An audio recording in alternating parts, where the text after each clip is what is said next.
Welcome to Guide Guru. We hope this video helps.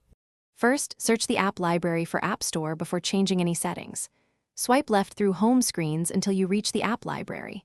Type App Store into the search field to reveal the icon quickly.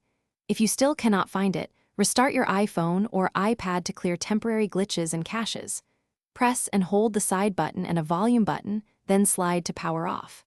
After restart, sign out of your Apple ID and sign in again to refresh your account.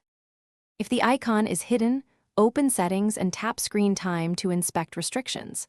Tap Content and Privacy Restrictions and enter your screen time passcode if prompted. Next, tap Allowed Apps to see system apps you can toggle. Find App Store in that list and toggle it on to restore the icon to the home screen. If App Store does not appear, disable content and privacy restrictions entirely to remove hiding rules. Reboot the device after changing these settings to ensure the icon returns. If toggles and search do not restore App Store, reset your home screen layout.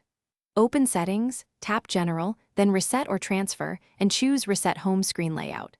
This returns system apps to default positions and reveals hidden icons.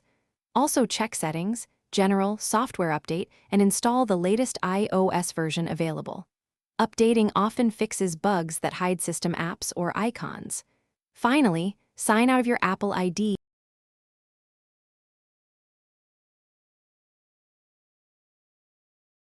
Thanks for watching. Consider subscribing if we helped you today.